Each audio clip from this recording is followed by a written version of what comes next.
고린도전서 2장입니다. 고린도전서 2장 4절과 5절.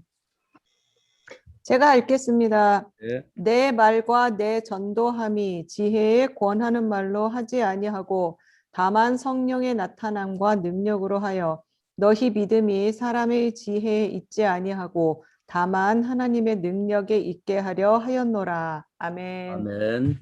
요즘 변화된 시대에 우리가 어떻게 이 시대에 필요한 말씀을 전하고 목회할 건가 하는 게 요즘에 아주 관심거리인데, 초대교로 돌아가 보면 이방 선교를 감당한 게 이제 바나바와 바울입니다. 그런데 이 바나바 바울 중에서 이제 이방 선교를 먼저 시작한 사람은 이제 바나바죠. 이 바나바가 처음엔 존재도 없었는데 그 초대교회 때 그 가난한 사람들이 교회 많이 유입되다 보니까 자기 재산을 내놔서 이제 그들을 구제하는 사람들이 많았습니다. 그 대표적인 예가 이제 두 명이 소개가 되는데, 하나는 아나니아 삽비라가 밭을 팔아 내놓다가 마지막에 다 내놓지 않고 다 내놓은 것처럼 거짓말하고 이제 죽었죠. 그래서 그 사람도 의도 자체는 나쁘지 않았는데 하여튼 중간에 성령을 속이는 바람에 죽었는데, 그 또 하나의 사람은 많이 있었겠지만은 그 소개된 게 바나바입니다. 바나바는 자기 밭을 팔아서 다 내놓았다 이렇게 돼 있어요. 그래서 아마 그게 초대교회 그 지도자들의 눈에 띈 것 같았고, 나중에 이제 이방 선교 지역에 그 안디옥이 부각이 될 때 바나바를 뽑아서 보내죠. 그 전에 이제 뭐 언급이 없었기 때문에 이제 깜짝 놀랄 만한 일이죠. 그 큰 사업에 이런 사람을 보냈나는데, 이제 생각해 보면 이 처음 선교라고 하는 건 우리도 해보지만 계속해서 이제 투자하는 겁니다. 갖다 물질적인 도움을 주는 것, 여기서부터 시작이 되는 건데, 그런 걸로는 아마 이 바나바가 적합하지 않았나 그런 생각이 들어요. 그래서 바나바가 가가지고 훌륭하게 목회를 무리 없이 한 것 같고, 그 다음에 이제 바나바의 초청으로 길리게 다소 있던 바울이 뒤늦게 참여를 하죠. 근데 나중에 보면 바울이도 굉장히 그 성공적인 목회를 하게 됩니다. 그게 왜 그럴까 이제 보면은, 우리가 그동안 생각하기에는 바울이 뭐 이제 이방인을 위한 성경을 재해석 재구성했다, 신약성경에 13권의 책이 들어가고, 뭐 결론적으로 보면 로마서 같은 뭐 빼어난 그런 책을 썼기 때문에 그렇다, 이제 그런 점도 없지 않아 있죠. 그런데 그거보다 오늘 그 바울이 고린도전서 이제 2장에서 고백하는 걸 보면 그 전도하는 방법론 자체가 내용이 좀 달랐어요. 뭐냐면 사람들은 자기가 그 지혜로운 말, 소위 말하면 이제 성경을 쓴 거죠. 그러니 편지 쓰고 뭐 이렇게 조직적으로 복음을 이렇게 체계화시켜 전하는 것 때문에 복음 전파됐다고 생각하는데, 그건 아니라는 거죠. 자기의 실제 전도의 성과는 어디서 결실을 얻었냐면 성령의 나타남과 능력을 통해서 얻었다는 것입니다. 그러니까 이 점을 이제 사람들이 주목해 보지를 않고, 우리는 항상 그 바울하면 복음을 재해석한 논리적인 그런 설교자로만 생각한단 말이죠. 그 부분에서 바울이 하고 싶은 얘기하고 우리 이해하는 게 좀 달라요. 그래서 제가 볼 때는 뭐 바나바라는 분 성품도 좋고 뭐 바울 못지않게 설교를 잘하는 분이라고 생각이 됩니다. 그 점에서는. 그러니까 오랜 동안 이제 선교의 성과를 낸 거지, 설교도 뭐 이상한 사람 같으면 그렇게 될 수가 없었겠죠. 근데 이제 차이는 이 요즘에도 선교가 그렇습니다만은 바나바처럼 이제 처음부터 끝까지 계속해서 이렇게 뭔가 물질적인 도움을 아낌없이 주는, 그래서 뭐 초대 교회 예루살렘 교회에서도 많이 도와줬겠지만 그 후원금을 갖다 사람들에게 나눠주고, 또 자기도 한번 상당히 재산가했던 것 같아요. 흔쾌하게 자기 땅에 하나를 내는 거 보면. 그래서 자기 가진 재산을 가져다가 이제 팔아서 그 사람들의 선교지에 나눠주는 이제 그런 방식의, 소위 뭐 좋은 표현은 아니지만 퍼주기식의 선교 방식을 취했던 것 같습니다. 그것도 뭐 중요한 하나의 선교의 방법이고 이제 기초를 닦을 때는 좋죠. 근데 바나바는 그 목회 활동을 쭉 보면 어떤 그 성령의 나타나는 능력이라는 부분이 별로 없어요. 그것이 이제 있었는지는 모르지만 하여튼 기록이 없습니다. 그런데 바울은 뚜렷한 이제 두 군데가 이제 그런 것이 있습니다. 한 번은 루스드라는 곳에 갔을 때 남에서 안진뱅이 된 사람이 있었어요. 근데 이제 뭔가 기도하고 성령이 충만한 가운데 이렇게 보니까 그 얼굴에 구원받을 만한 그런 믿음이 있는 걸 보고는 거기서 예수님 했던 일을 합니다. 뭐냐면 일어나 걸으라.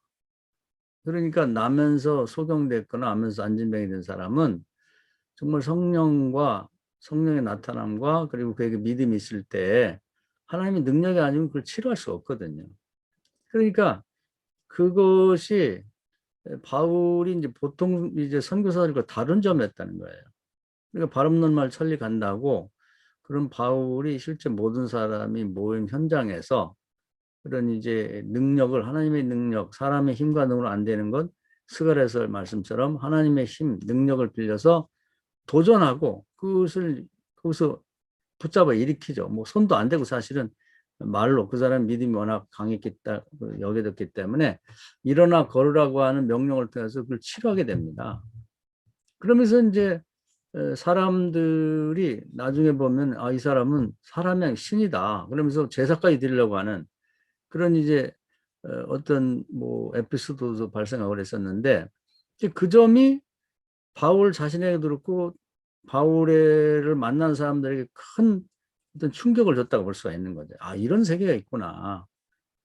그저 선교라고 하는 것 또는 복음이라고 하는 것이 그냥 논리적인 그런 아주 멋진 설교 그것만 가지고 되는 게 아니고 정말 이런 차원이 다른 이런 세계라는 것이 있다는 걸 우리가 백문이 불여일견이라 그런 말을 합니다. 그래서 그냥 100번 얘기하고 듣는 것보다 한 번 눈을 뜨고 다 보고 있는 자리에서 경험하게 만드는 거. 그래서 바울이 그때부터 이 이방 선교의 큰 인물로 이렇게 부각이 됐다는 거죠. 그래서 바울도 뭐 사람들이 뭐 이러고 저러고 말을 많이 떠들고 그럴 때 선교사들 얘기겠죠. 뭐 바울이 잘 되니까 이제 비난도 하고 그랬을 때 하나님 나라는 말이 아니고 능력이야. 내가 능력을 확인하러 가겠다. 너는 그래 그동안 네가 선교하는 지역에 안진병 일으켜본 일이 있느냐, 소경이 무더기 한 일이 있느냐, 또 정말 고기 못 잡는 자에게 기도 드려서 한 번에 2배 가득 차도록 작게 해봤느냐, 이런 그런 얘기죠. 말하자면 그런 얘기입니다. 그리고 또 한 가지는 뭐 다른 것도 있었겠습니다만은 그러니까 빌립보 감옥에 갔었을 때 기도 열심히 하죠. 그랬더니 거기에 뭐 절수들 있었겠고 또 관수들 있었겠는데 그 옥문이 흔들리면 열리죠. 그러면서 이제 그게 자연스럽게 여태까지 보고 듣지 못했던 일이 벌어지니까 사람들이 깜짝 놀라죠. 역시 바람 넣는 말 천리간다고 주변에 쫙 퍼지게 되면서 핍박도 있었지만 아, 이 사람이 예사로운 사람이 아니다. 그러면서 간수장부터 회개하고 이제 그 구원받게 됩니다. 그래서 그 빌립보 지역이 그런 이제 어떤 교회가 든든히 서게 된 이유가 알고 보면 바울이 가가지고 뭐 예수는 구세주라고 얘기를 뭐 한 그거 갖고 된 게 아니라는 거죠. 그것은 기본이고 이제 이런 정말 옥문이 기도하고 찬양했을 때 열리는 그런 놀라운 뭐 성령의 능력이 나타나심 이런 걸 통해서 사람들이 마음은 열렸고 또 바울이 하는 복음을 귀담아 듣게 됐다는 것입니다. 그래서 우리가 뭘 추구하며 살 것인가 하는 걸 한번 생각해 본다. 앞으로 각자가 이제 목회가 이제 얼마나 남았느냐는 뭐 다 다르겠습니다만은 이 시대에 내가 어디다가 집중하고 무엇을 해야 될 것인가. 예를 들어서 예수님을 한번 되돌아가서 우리가 모두가 닮고 싶어 예수님이 나를 배우고 본받고 따르라고 했는데 예수님이 어느 점을 따르려고 하는가를 생각할 필요가 있습니다. 예수께서 33년 살았는데 30년 동안 나사렛 성실한 목수 일을 했어요. 그리고 소년 가장이 돼서 8식구를 먹여 살렸다고 그러죠. 어머니 효도하고.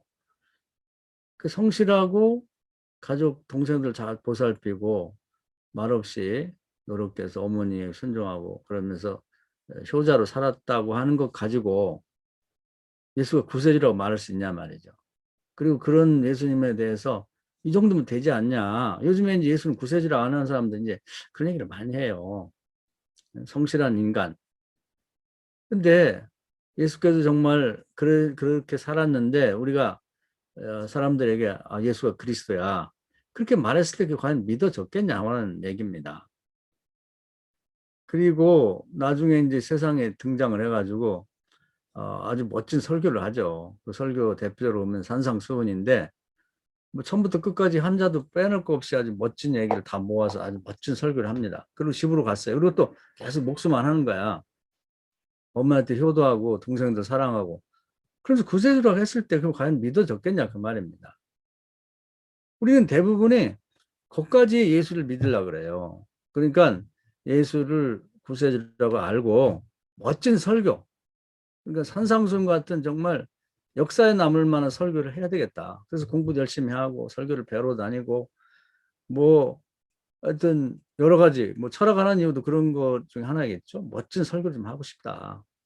논리 정연하고 들으면 평생 누가 들어도 그 귀절 하나를 배워서 다 하나하나 버릴 거 없이 그게 과연 우리가 추구할 바냐 그거죠. 그건 안 됐을 거예요. 이제 그런 설교를 한 이후에 성령한 능력을 받은 이후 정말 한계 상황이라고 이제 본인도 그런 말씀했습니다만은 가난한 자를 부유케 하고 병든 자를 치유하고 그리고 갇힌 자를 자유케 하고 눌린 자를 또한 해방시킨다. 이런 네 가지 과제. 그건 뭐냐면 사람이 힘으로 할 수 없는 일에 예수님께서 도전을 하죠. 그래서 지상에 있는 힘이 아니라 하늘에 있는 하나님의 능력과 또 성령의 도움받아서 그걸 이제 치료하는 거예요. 네 명이 떠밀고 온 중풍병 환자를 그 자리에서 다 보는 앞에서 그 치유해서 일어나 집으로 가라고 하죠. 들 것을 떠메었을 때 이제 그것을 거기에 얹혀서 왔던 사람이 돌아갈 때는 그걸 어깨에 메고 갑니다. 자, 이걸 어떻게 그 논리적인 걸로 설교로 설명이 안 되는 거죠. 다음에 소용된 두 사람이 소리 지르는데 그 자리에서 사람들이 그 될 법한 걸 얘기를 해야지 무슨 남을 속인 사람 어떻게 눈뜨게 하겠냐 그랬는데 예수께서 눈을 뜨게 했단 말이에요. 내가 너를 눈뜨게 할 줄 믿습니다. 눈 떠서 돌아가라. 이렇게 만들었다는 거죠. 그 외에도 쭉 보면 계속해서 뭐 10명의 문둥이에 찾아왔는데 치료해서 돌려보냈고 심지어는 죽었던 나사로를 살렸. 그래서 사람이 할 수 없는 문제를 다 갖고 오는 거거든요. 구세주라는 게 사람이 할 수 있는 거 가지고 왔었는데 그 구세주라고 하나요? 아무도 구원할 수 없는 상태에서 나타나서 손을 잡고 구출해줬기 때문에 예수님께 찾아오는 사람들, 예수를 믿으려고 하는 사람들가 구세주를 찾으러 오는 거예요. 우리가 말로도 구세주라고 하잖아요. 예수라는 이름 자체가. 그러면 사람들이 무언중에 요구하는 건 뭐냐면 내가 갖고 있는 사람이 할 수 없는 문제로부터 나를 구원시켜 주시오. 그거거든요. 그걸 구원해 줘야 되는데 아니 그건 그런 얘기 하지 말고 내 얘기 좀 들어봐. 산상수교를 하는 것을 끝낸단 말이에요. 아니 산상설교는 좋다 이거야.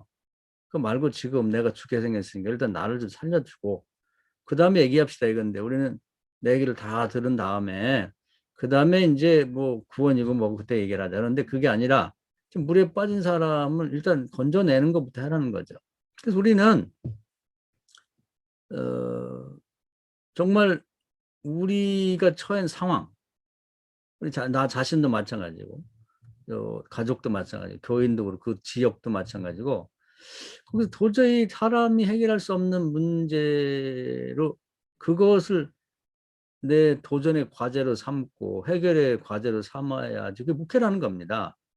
그래서 정말 좋은 설교는 뭐냐면 멋진 우리가 생각하는 일반적으로 산상수훈이 설교가 아니고 정말 그 지역에나 가족들에게나 이제 영원히 남는 설교는 우선 자기 자신에게 있어서 가장 어려운 문제, 정말 찢어지게 가난하다. 그러면 베드로처럼 예수를 믿고 가서 한 번에 물고기 2배 가득 찰 만큼 그물에 한번 잡아 올리는 것이 가장 좋은 설교, 어부들에게는. 그보다 더 좋은 설교 어디 있습니까? 그런 설교를 하려고 추구를 해왔다는 거예요. 그보다 더 좋은 설교는 없는 거죠. 또 귀신이 들려서 뭐 군대 마귀가 말이죠. 뭐 6천 마리의 마귀가 들어있다 할 때 거기 가서 뭐 마귀가 어떻고 무슨 뭐 천사가 어떻고 뭐 천국 어떻고 이런 얘기 하지 말고 우선은 그 사람에게 있는 마귀를 내쫓아 주는 거죠. 그것이 가장 좋은 설교라는 겁니다. 근데 바울도 우리가 이제 워낙 이 글을 잘 쓰고 하다 보니까 사람들이 오해하는 것이 로마서 연구하고 뭐 논문 쓰고 맨 그거에다가 목숨을 거는데 실제 바울이 추구한 건 그거 아니라는 겁니다. 그건 물론 그런 요소도 있지만 바울이 가는 곳마다 영적 싸움을 통해서 도전한 것은 그 지역사회에 있는 이제 사단의 세력, 그것과 싸운 거고, 자기 자신에게 있는 문제도 그렇고, 이제 자기가 목회하는 곳에도 그런 문제를 아주 적을 분명히 아는 거죠. 적을 확실히 알고. 그래서 그런 얘기 합니다. 나의 싸움은 육신적인 싸움이 아니었다. 공중 권세 잡은 자들 영적인 싸움이었다. 그 얘기를 에베소 6장에 하고 있는 거거든. 근데 우리는 다 아는데 이건 안 하려고 그래. 그 마귀가 그걸 우리 정신을 혼미하게 만들어서 그런지 그거 안 하려고 그럽니다. 그 예수께서도 이제 성령 받고 제일 먼저 한 게 마귀와의 대결이거든요. 예수님은 이제 뭐 이 사단과 뭐 큰 싸움을 해야 되니까 일단 사단이 찾아왔고 그리고 예수님이 싸워서 이겼단 말이에요. 거기서부터 이제 시작을 해야 되는데 우리는 요게 겁먹어서 그런지 할 줄을 몰랐는지 이걸 하려고 안 합니다. 그 지역에 뭐 음란 마귀가 많은 건지 아니면 그 지역에 도적들이 많은 건지 가난한 사람이 많은지 집단적인 뭐 단명 무슨 일찍 죽는 사람 뭐 또는 무슨 자살의 영이 있고 뭐 이런 거에서 그 지역 사회나 그 도시에 팽배해 있는 그런 게 있단 말이에요. 뭐 우상숭배 무슨 그 지역에 집단적으로 막 무당들이 많아가지고 그렇게 한다든지 그럼 뭔가 그 영적으로 이제 파악을 해보면 적이 있단 말이에요.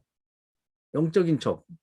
그래서 영에서 이긴 다음에 그 다음에 나머지 또 그 지역에 안고 있는 문제가 있단 말이에요. 그 문제를 로부터 그걸 이제 하나님의 능력을 빌려와서 힘으로 능로 되지 않는 거니까 그걸 해결해 주는 그 구출하는 구세주 역할을 해야 된다는 거죠. 근데 그 얘기는 안 하고 자꾸 이제 딴 데로 우리 관심을 돌린단 말이에요. 그런 정도 지금 뭔가에 빠져 있는 정도의 노력을 가지고 정말 정확하게 적을 알고 우리가 그 적을 공격한다면 이길 수가 있다는 거죠. 그럼 나머지가 다 될 수 있는 거예요. 또 하나 더 나가서 베드로를 보면은 우리가 베드로를 뭐 수제자다리 말하고 뭐 반장격이다 이런 얘기도 하는데 흔히들 제일 먼저 이렇게 택함 받았기 때문이다 하고 또 나이가 많아서 그렇다. 뭐 이런저런 이유를 들어서 베드로를 12제자 중에서 가장 우수한 제자 이렇게 평가를 하고 있는데 사실 그런가 생각해 보잔 말입니다. 오늘 바울이 한 고린도전서 2장의 말씀을 근거 삼아서 보면 베드로는 이제 뭐 성령과 능력을 받았죠. 사도행전에. 그런 다음에 멋진 설교를 합니다. 전문이 다 나오지 않았지만 그 설교가 얼마나 멋진지 그 정말 한 번의 설교에 3천 명이 감동받고 회개할 만큼 멋있었고 나중에는 뭐 5천 명이 이제 뭐 회개도 하고 이런 기적을 나타냈죠. 또 멋진 설교. 근데 비슷해요. 만약에 베드로가 설교만 그렇게 멋지게 해서 그렇게 수제자가 됐고 그 성공적인 그런 유대인의 사도가 됐겠느냐 하는 것입니다. 다른 사람들보다 베드로가 뛰어난 건 뭐냐면 그 예수님이나 할 법한 그 미문 앞에 있는 나면서 안진뱅이 됐던 사람을 모든 사람이 보는 앞에서 그를 일으켰다는 거예요. 그래서 성령이 임하고 나니까 누군가에게 믿음 있는지 보이게 되는데 그 사람 믿음 있는 걸 알아보고 예수님의 이름을 일어나 걸어라. 놀라운 일이죠. 이게 다른 사도들에게는 크게 이렇게 부각될 만한 그 하나님의 능력이 나타나는 전도. 그러니까 실제 기적으로 보여주는 성령의 나타남을 통해서 드러나는 그런 실제적인 설교, 백문이 불여일견인 그것을 보여주지 못했지만 이 6월절에 그렇게 많은 사람들이 모였고 수없이 많은 사람이 오고 가는 그곳에서 관중들이 다 모이던 그 상태에서 그를 일어나 걷게도 하고 뛰게도 하고 그의 입에서 예수가 살아있다는 걸 몸으로 보여주면서 입으로 간증하게 만들었다는 거. 그것이 이제 가장 좋은 설교였죠. 우리 일생을 통해서 그런 설교를 한번 이렇게 사람들에게 보여줘야 된다는 거예요. 가족에게도 그렇고 뭐 세상에 과거에 좋은 예인지는 모르겠지만은 옛날에 그 시장에 가면 약 장사가 있어요. 근데 약을 팔으면서 조금 있으면 뭐 발 달린 뱀을 보여준다고 뭐 이러면서 약을 팔죠. 그 다음에 약 팔고선 가버려요. 보여주지 않고. 우리는 이제 목회를 평생 어느 지역에 담임이 되고 지역의 목사가 돼서 계속 전도하고 그러면서 이제 뭔가 보여줄 거다. 정말 하나님 살아계시고 정말 하나님이 대단한 분 예수를 통해서 안 되는 게 없다. 구원받는다. 이런 얘기만 하는데 하나도 보여주진 않아요. 자기도 뭐 아무것도 보여주지 못하고 교인들에게도 전혀 뭘 보여주지 못하고 또 동네 사람에게도 아무것도 보여주지 않는단 말이에요. 안 보는 것도 다 보거든요. 일생에 딱 한 번 피는 꽃, 또 일생에 한 번 딱 우는 새도 있다는데 그런 꽃도 있고 일생에 또 한 번 남들이 볼 때 야, 저건 진짜 하나님이 하시는 거다. 이런 그런 뭔가 사실로 실제로 보여주는 그런 설교를 한 편 정도는 남겨야 되지 않나. 이제 이런 것들이 예화집 같은 데 남아가지고 이제 지금도 사용이 되고 있는 거죠. 그런 거 인용만 하지 자기는 그런 설교의 당사자가 돼볼 생각을 하지 않거든. 아직도 자기네 지역의 문제가 영적으로 엄청난 문제가 그대로 있고 해결이 안 되고 교회에도 뭐 교인들 사정을 찾아보면은 별의별 많은 기적 맡긴 일들이 다 있는데 다 그건 눈을 회피하죠. 거기서 집중할 생각을 안 하고. 예수님은 그렇게 안 했거든요. 그걸 집중했단 말이에요. 가서 38년 된 환자, 그 지역에 갔을 때 남에서 안진병이 된 사람, 가장 불쌍한 사람, 어느 지역에 갔을 때 죽은 나사로, 그걸 그 문제를 가서 거기서부터 구출해줬다는 거죠. 그게 설교했다는 겁니다. 그 바울도 그거 예수를 담고 싶었다 그러는데 내가 예수를 본받은 것처럼 너는 나를 본받아 했을 때 그걸 본받고 싶었다는 거죠. 그걸 추구했다는 겁니다. 거기에 집중했다는 얘기예요. 또 베드로도 자기가 이제 뭐 복음을 전하다가 감옥에 갇혔죠. 근데 낙심하지 않고 계속 기도했을 때 옥문이 열렸잖아요. 천사가 와서 자기를 데리고 나왔다고. 그리고 그것이 나중에 그 자기를 위해 중보기도한 아마 마가 요한의 다락방 같은데 거기 가서 자기가 이렇게 천사의 도움으로 옥문이 열려서 나왔다는 얘기를 간증합니다.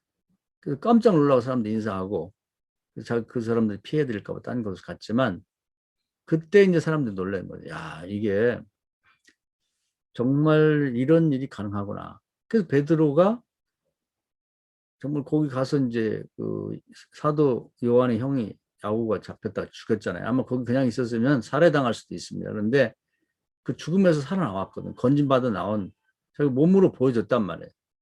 이건 백마디 설교보다 더 중요한 그런 설교였다는 거죠. 그래서 오늘날 우리가 무엇을 어떻게 해야 될 건가? 뭐 인터넷이고 뭐 설교 무슨 방송이고 보면은 설교 잘하는 사람 참 많아요. 그리고 뭐 별의별 멋진 어떤 예화를 갖다 쓰고 뭐 논리 정연하고 목소리 좋고 뭐 웃기고 뭐 별거 다 하는데 그거 갖고 안 된다는 거죠. 바울이 하고자 하는 얘기가 그 얘기. 우리는 이제 이 얘기를 귀담아 듣질 않아요. 그래서 항상 마무리가 어디를 추구하냐면 이제 예수님을 닮을 때 아주 착하고 성실했던 형님 그리고 효자인 아들 그런 예수 그리고 산상설교처럼 아주 멋진 설교를 했던 그런 설교자 그까지죠 그까지 설교를 좀 잘했으면 좋겠다 좀 착하게 살자 세상에도 이제 그런 걸 요구하죠 베드로도 말하면 아주 한 번에 정말 3천 명을 회개시킬 만큼 멋진 설교하는 베드로. 나도 그렇게 설교하고 싶다. 그 베드로의 설교를 연구하고 서론 본론 결론 어떻게 나갔는가 뭐 이런 걸 하고 싶어 하죠. 그리고 바울도 역시 야 평생에 로마서 같은 멋진 그런 복음을 재해석한 내용을 세상에 알리고 싶다. 그까지입니다. 근데 특히 바울을 이제 주목해 볼 것은 바울이 실제 추구한 그건 아니었다. 정말은 뭐냐면 그런 아주 논리정연하고 뭐 아주 표현력 있는 그런 언어를 통해서 복음을 전하려고 했던 게 아니고 자신은 성령의 나타남과 능력을 통해서 복음을 전하자고 했고 그런 점에서 내가 예수를 닮은 것처럼 당신들도 나를 닮으라. 그래서 정말 자기는 지난 날을 이제 평가를 스스로 해봤을 때 그 선교의 성과를 이루게 되고 사람들이 자기를 주목하게 된 것은 자기의 이런 편지를 통해서라기보다는 두 번의 그 놀라운 일, 첫 번째 루스드라에서 이렇게 안진병을 일으켰던 거. 예수께서 요한복음 14장 얘기하셨죠. 내가 하던 일을 너희가 할 것이고 나보다 더 큰 일도 할 것이다. 근데 거기서부터 그런 사람들에게 주목을 받게 되었고 바울의 귀를 기울이게 복음의 귀를 기울이게 만들었다고 하는 것입니다. 그것이 자기의 목회에서 가장 중요했다는 거예요. 그리고 이 빌립보 교회가 개척될 때 결정적인 것도 역시 다니면서 뭐 그 예수 믿고 구원받으라고 하는 그 얘기가 아니라 우선은 옥문이 이제 열리는 그 사건을 통해서 사람들의 마음문이 열렸고 그 다음에 이제 복음이 간수장에 들어간 거지. 그걸 목격하지 않은 간수장한테 주 예수를 믿으라 그러면 너와 내 집이 구원받아. 그런 얘기 했으면 매만 맞았지. 그 사람이 구원받기는 굉장히 어려웠을 거예요. 그럼 우리가 뭘 추구하는 것이 열심히들 해요. 우리가 열심히 하고 뭐 말로는 주를 위해서 목숨도 바치겠다. 근데 뭘 위해서 바치냐는 거죠. 목적이 그리고 어디 한 곳에 집중력이 없는 거예요. 그래서 오늘은 우리가 이 점을 한번 깊이 생각해 보자는 것입니다. 요즘에 뭐 목표가 어렵다 그러고 뭔가 변화가 돼야 된다고 그러면서 뭐 여러 가지 방법이 시도가 돼요. 물론 다 그것이 유익함이 있습니다. 뭐가 좋고 뭐 나쁘다 이렇게 말할 수는 없는데 정말 우리는 당장 중요한 핵심을 놓치고 있는 게 아닌가. 예수를 본받고 배우고 따른다고 할 때 예수께서 추구했던 가장 중요한 게 뭔가. 그것을 우리가 놓치고 있다는 거죠. 그런데 그게 이제 예수님도 세상 비유를 많이 했는데 뭐 우리나라 요즘에 손흥민 선수가 이제 세계적인 스타가 됐습니다. 그러면 사실 축구 선수는 골을 많이 넣으면 됩니다. 뭐 뒤로 넣든 앞으로 넣든 헤딩을 넣든 간에 그것이 핵심이에요. 그 사람은 그걸 정말 이루기 위해서 뭐 하루에 500개 이상씩 매일 슈팅 연습을 하고 왼발 오른발 뭐 달려가면서 차고 이렇게 해서 거기 포인트를 정확히 맞췄거든요. 어떤 선수도 그 사람처럼만 연습하면 뭐 타고난 재주가 있어 좀 차이가 나겠지만 그거 비슷한 선수가 될 수 있다는 거예요. 근데 이제 축구 선수들이 뭐 어디 방송이나 출연하고 무슨 멋진 옷이나 입고 뭐 스포츠카나 타고 무슨 이럴 때 자꾸 해차를 하고 딴짓하고 다니면 노래방 가면 노래 뭐 잘하고 춤 잘 추고 그런 식으로 이제 자기가 본연에 해야 될 일을 놓치고 이제 엉뚱한 데 이제 정신을 팔고 시간을 낭비하다 보면 그런 세계적인 선수는 될 수 없는 거죠.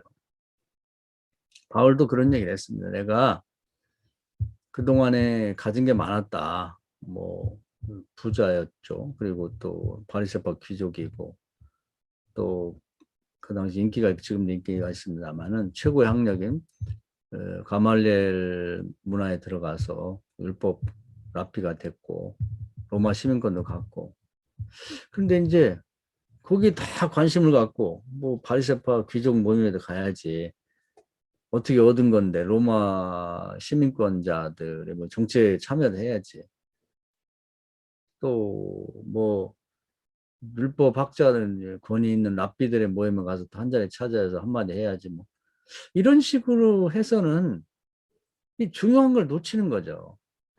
그래서 그런 걸 다, 그 똥오줌처럼 분토가 똥오줌이거든요. 그걸 하찮게 버려버리고 정말 자기가 하는 지역, 뭐 교회를 많이 개척했죠.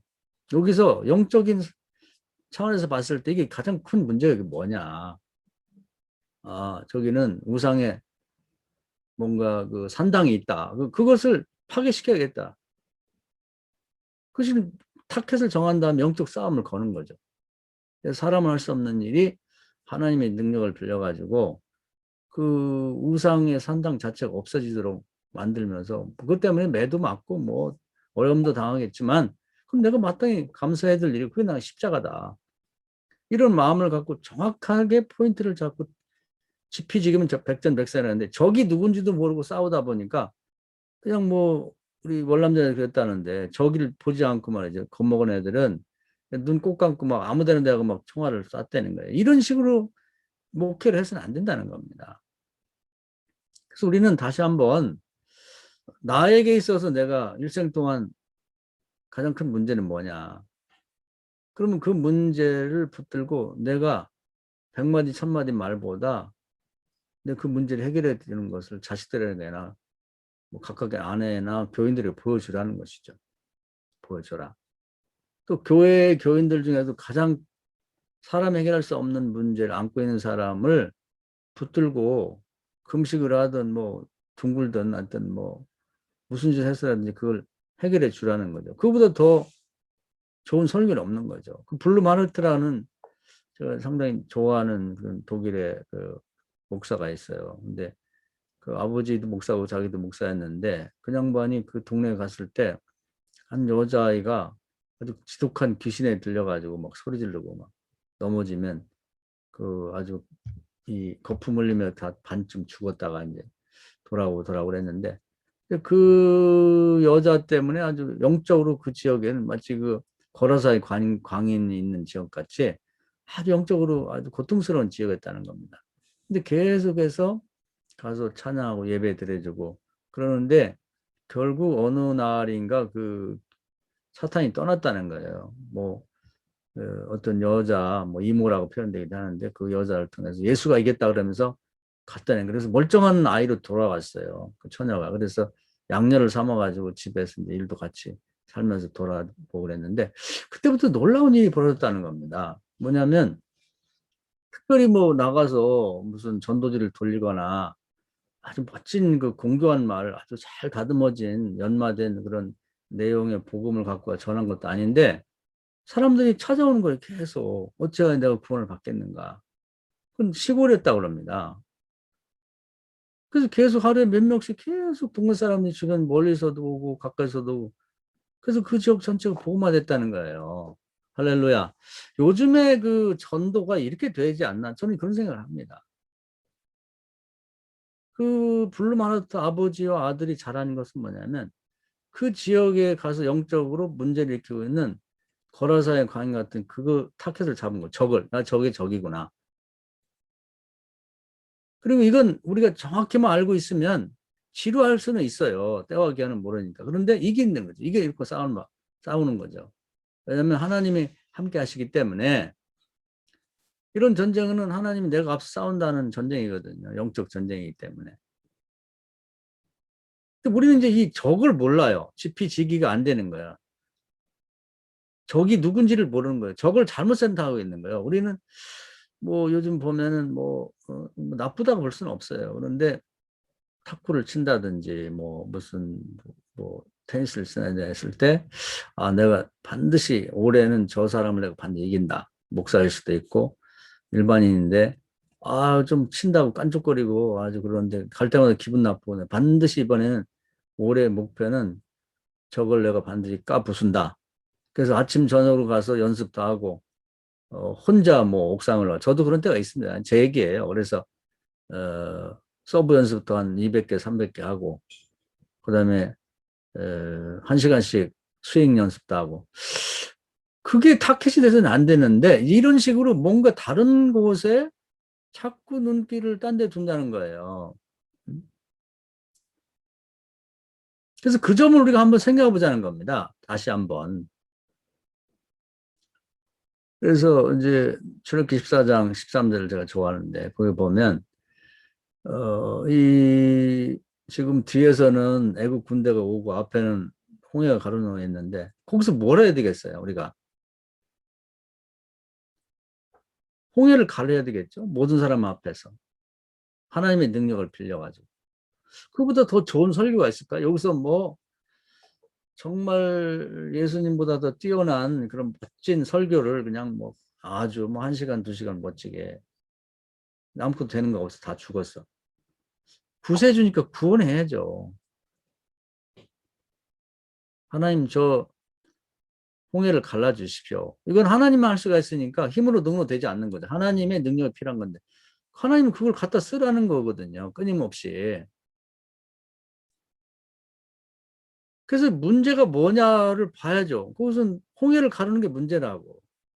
거기서 딴 얘기가 뭐가 필요해? 지금 우리 목사가 뭐가 더 필요하냐고. 요즘에 나머지는 다 세상에서 해요. 적어도 처음에 목회할 때만 해도 성남이 가난하고 열악해서 교회가 할 게 많았어요. 뭐 노래도 가르치고 컴퓨터도 가르치고 뭐 구제도 하고 뭐 하여튼 뭐다 교회에서 하면 다 좋았습니다. 근데 지금은 국가가 다 가져가 버렸어요. 할 게 없어.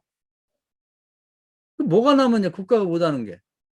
영적인 거, 영적 싸움, 영적인 적을 물리치는 것만 교회가 할 수 있는데 설교도 그런 걸 안 해.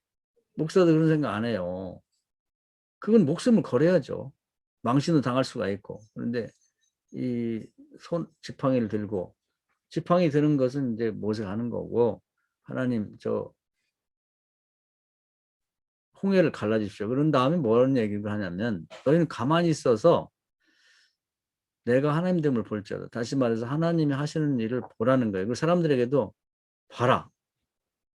이 홍해가 갈라지는 걸 주목해봐. 딴짓 하지 말고. 모두가 보는 앞에서 홍해가 갈라졌단 말이에요. 이거보다 더 좋은 설교가 있나요? 하나님의 존재에 대한 이거보다 더 좋은 설교가 있냐는 거죠. 우리는 정말 이 짜잘한 거에 너무 이렇게 목숨을 걸고 있고 근데 그거 갖고 해결 안 되거든요. 뭐 하나 더 예를 들면 이 블레셋과 이 사울 군대가 싸울 때 골리앗을 잡아 죽여야 돼요. 그래야지 전쟁이 끝나는 거지. 뭐 병사 쪼무레기들 뭐 나가갖고 싸워갖고 2명 죽고 다치고 또 바꾸고 그래서 끝나는 게 아니거든. 예수님도 그래서 먼저 강한 자를 결박하라고 이야기하거든.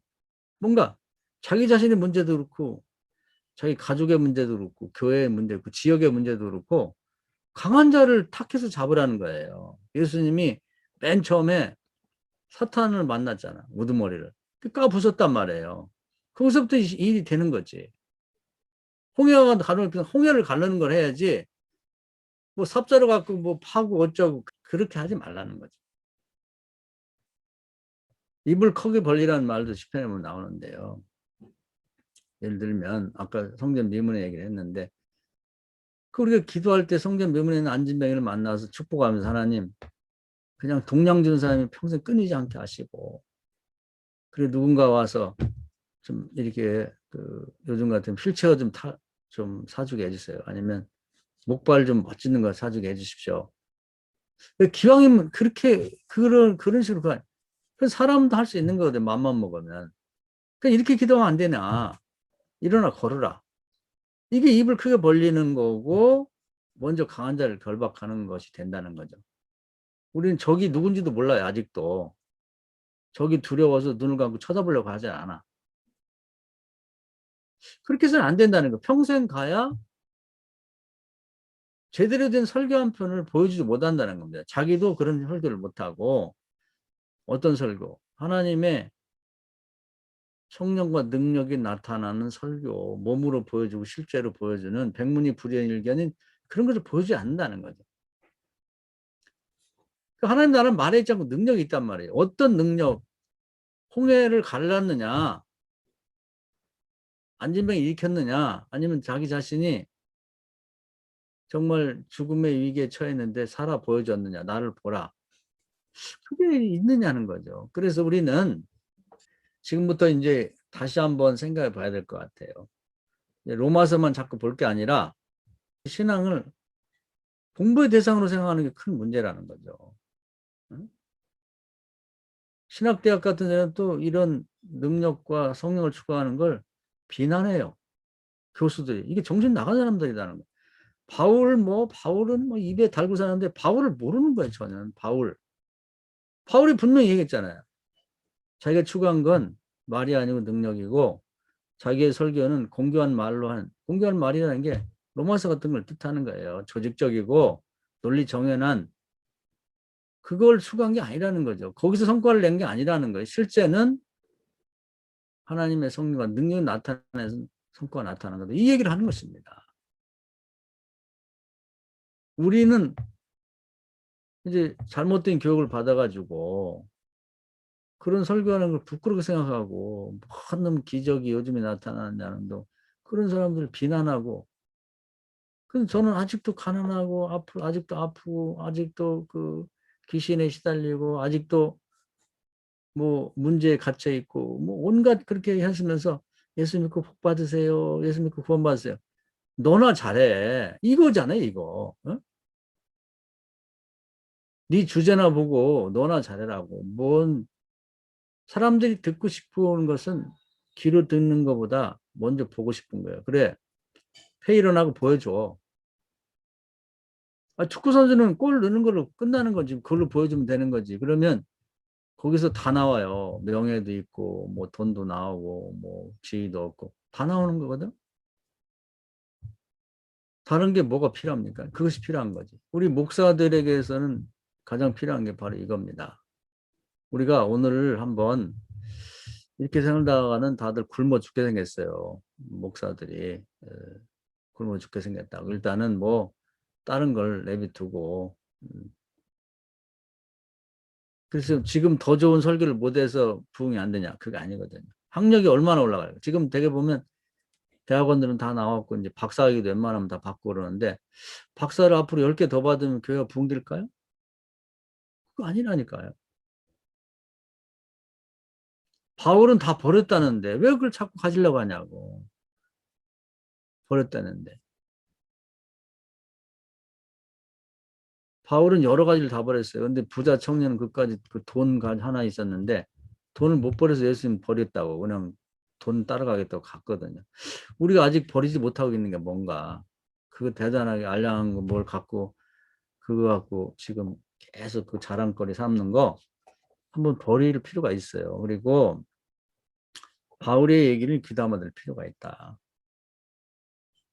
그래서 우리는 그동안에 예수님의 산상 설교까지만을 공부하려 애를 썼고 제일 잘했다는 것이 이제 톨스토이 같은 사람도 산상 설교대로 살고 싶다 일생. 그것만 갖고 부족합니다. 또 베드로의 그 멋진 사도행 2장의 그 설교 그것까지만 배우고 싶어. 그 다음에는 하기 싫어. 바울의 로마서 로마서 최고지. 뭐 입만 떨어지면 로마서 하는 사람 많은데 바울은 그거 아니라는 거예요. 그보다 더 근본적인 게 있다고. 자기 삶에서 영적 싸움을 벌려가지고 항상 승리했다는 거지. 그걸 보여줬더니 그것 가지고 사람들이 열광하고 마음을 열고 구원받았다는 얘기입니다. 그런데 우리는 다 추구하는데 그건 안 하려고 그래.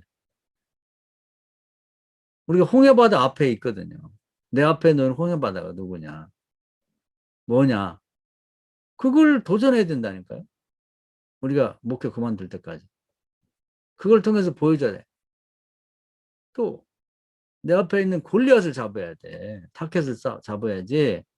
무슨 골리앗 말고 그 병사 쪼무레기들 한두 명 이겼다고 문제가 끝나진 않는단 말이에요. 일단은 문제부터 발견해야 적을 발견해야 이기는 거지. 적을 발견하지 못하고 어디서 총 쏘는데 적을 어디 있는지 보지도 못한다. 그건 지는 거죠. 그래서 지금부터는 우리가 한번 내가 정말 목회하는 동안에 반드시 싸워서 이겨야 될 적이 무엇이냐. 예수님은 가난과 질병과 귀신과의 싸움, 그리고 뭐 갇힌 문제에 대한 싸움인데 그것이 사람이 힘으로 할 수 없는 그 문제가 동네도 있고요. 우리 가정에도 있고 각자 자기 자신에게도 있거든요. 그것을 딱 잡으셔야 돼요. 골리앗, 먼저 강한 문제. 이건 뭐 사람이 할 수 없는 일이야. 힘으로 넣으면 안 되고 하나님만이 할 수 있는 문제를 딱 잡고 씨름을 하세요. 그건 이겨놓고 싸우는 거거든. 그러니까 하늘로부터 힘과 능력을 가져다가 하나님이 신으로 그것을 해결하란 말이에요. 그게 설교라는 거예요. 그 말고 다른 설교가 뭐가 있습니까? 그래서 우리는 다 좋은 설교거리가 있는데 정말 설교 좋은 거리를 놓치고 딴 데만 왔다리 갔다리 하고 해찰하고 주목해 보질 않는 거죠. 오늘부터 적을 찾으셔야 돼. 적. 내가 싸워서 이길 적. 그리고 꼬나 보셔야 됩니다. 딴 데 눈길 두지 말고 그리고 계속해서 하나님 저 적을 물리쳐 주십시오. 저 골리앗을 죽여 주십시오. 그러면서 하나님의 능력을 가져와야 돼요. 마치 갈멜산에서 엘리야가 배수의 진을 쳤어요. 이번에 성령이 안 오면 불이 안 내리면 자기 죽는 거야. 군인들이 칼 갖고 기다리고 있는 상태를 만드셔서 좀 하늘부터 불도 가져오고 물도 가져와서 문제를 해결해야 되면 그 결과는 뭐 교인이 많이 뭐 그런 문제를 떠나서 그것이 그냥 그 자체로서 역사에 나올 만한 좋은 설교죠. 한 번의 문제가 해결이. 그걸 왜 안 하는 거죠? 지금 제 얘기를 들으면서도 자기는 문제가 자체가 뭔지 몰라. 이 지역에서 목회를 이전 20년, 30년 했어도 이 지역의 문제가 뭔지 몰라. 영적으로 문제를 모르는 거지. 그냥 뭐 어디 군수가 뭐 잘생겼는지 또 뽑혔는지 뭐 이런 것만 알지 영적인 차원에서 파악이 없다고요. 자기 교회가 문제가 뭐가 문제인지 몰라. 지금 영적으로 뭐가 문제가 생겼는지도 모르고 그냥 뭐 여기저기 돌아다니나 하고 그렇게 하면 안 된다는 거죠. 여기를 가든 저기를 가든 뭐 일상생활을 하지만 적의 동태를 끊임없이 주시를 계속 해야 되는 거예요. 그리고 하나님의 능력을 엘리야처럼 하늘에서 가져다가 집중 포화를 쏴가지고 골리앗을 잡고 홍해가 눌려있으면 홍해를 가르고 또 850명의 적들이 모여있으면 그들을 파괴시키고 이것을 한 방에 끝나는 거예요. 이걸 못하면 목회를 뭐 몇 년을 했더니 아무 의미가 없는 거죠. 그냥 밥벌이지가 되고 밥이나 축내고 있는 거지. 그 무슨 농담이 자주 섞인 얘기가 목회는 목회야 그러고 맛있는 걸 먹으러 다니고 그거 자랑하고 어디가 뭐 먹었냐 이게 목회는 아니라는 거죠. 그래서 오늘은 바울에 대한 새로운 이해, 정말 바울이 진정 추구했던 게 뭐고 왜 바나바와 바울이 차가 있었는가. 또 이전에 선지자라는 사람들하고 예수가 차이가 있었는가. 그건 멋진 설교에 있었던 게 아니라는 거죠. 또 나머지 12사도와 베드로의 차별이 뭐였느냐. 그건 자기 삶을 통해서 정말 보여줬다는 거죠. 본인이 이제 예수님처럼 하기도 하고 또 예수님처럼 성령 받고 능력 행하기 전에는 고기 못 잡던 자기가 그래서 뭐 예수 믿는다고 욕 많이 먹었는데 한 번에 가서 1년 잡을 고기 잡아온 거 아버지가 그냥 완전히 넋이 나갔죠. 야 예수 믿어라 믿어 이거죠. 자기 부인도 아마 부인이 이제 예수 처음 믿을 때 안 믿는 부인이 굉장히 괴롭히거든요. 뭐 어느 놈의 교회를 다냐고 살고 있냐고 가라고 나가라고 이러는데 지 친정엄마를 병내지 고쳤잖아요. 그러니까 뭐 얼마나 좋아. 그냥 아주 나서하고 당신 가서 빨리 예수님 쫓아다니고 내가 다 알아서 할게. 이렇게 되는 거거든요. 그거보다 더 좋은 설교가 있냐는 거죠. 오늘 말씀 은혜가 되셔서 한번 지금부터는 내가 앞으로 나에게 가장 강한 내 눈앞에 있는 강한 자, 나의 적이 누군가는 타켓부터 골라야 될 것 같아요.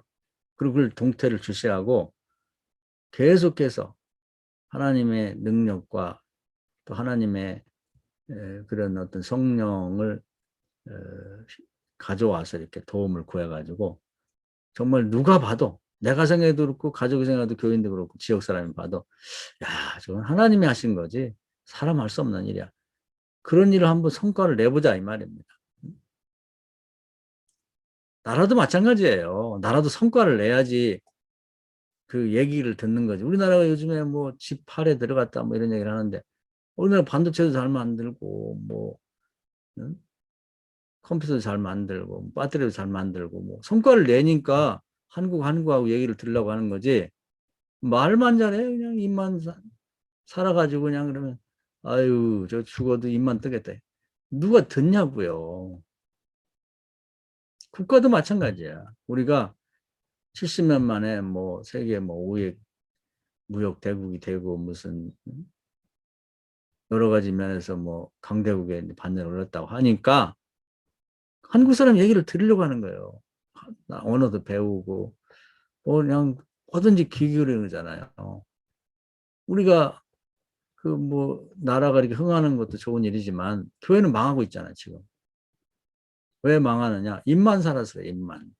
로마서만 연구하니까 그랬다고. 바울이 그 루스드라에서 안진병 일으킨 걸 관심을 갖지 않아요. 그런 걸 추구하면은 수준 낮다고 그러고 그게 말했지냐. 바울을 전혀 이해를 못하는 거죠. 감옥에 갇혔던 자기가 기도해서 성령의 능력을 빌어서 문 열고 나왔다는 얘기는 귀담아 듣지 않는단 말이에요. 뭐가 중요하고 뭐가 덜 중요한지 모른다는 거지. 왜 그게 천한 일이냐는 거예요. 그래서 오늘 이런 어려운 시대, 나라는 잘 돼가는데 교회는 망해가는 이 시대에 도대체 뭐가 문제인지를 한번 문제를 정확히 진단하고 뭐 멀리 다른 나라 뭐 생각할 거 없이 우선 내가 한 지역의 어떤 영적으로 보면 지방자치단체장처럼 파송을 받은 건데 그 지역에 뭐 무슨 지역에 요즘에 그 정치가들이 잘하니 못하니 행하니 영적인 정치가로서 우리가 과연 뭘 잘하고 있는가 그 적을 물리치고 문제 해결해야죠. 거기부터 찾고 우리 교회 내에 정말 내가 반드시 하나님의 능력을 가져다가 해결해 줘야 할 문제가 뭐가 있는가 또 나 자신에게는 뭐가 문제가 있는가 먼저 강한 걸 탁해서 잡자고요. 골리앗을. 그래서 그걸 하나님의 능력을 처리함으로써 나 자신도 그렇고 또 가족이나 교인들의 지역 사람도 야 저걸 보고 하나님이 없다고 말할 수는 없는 거야. 저건 하나님이 하신 거지. 그래서 지금 전도지 들릴 수도 없고 뭐 커피 들고 돌아다닐 수도 없고 예수 믿으라고 할 수도 없는 상태인데 정말 블루마르트의 그 지역처럼 자발적으로 사람들이 그냥 저녁에도 목사님 만나고 싶습니다. 나와서 상담하고 어떻게 구원받겠습니까? 저 교회 좀 다니게 해주십시오. 이 교회 좀 받아주십시오. 그런 부흥이 좀 있어야 되지 않겠나. 이 말씀 은혜가 되기를 주의 이름으로 축원합니다. 아멘.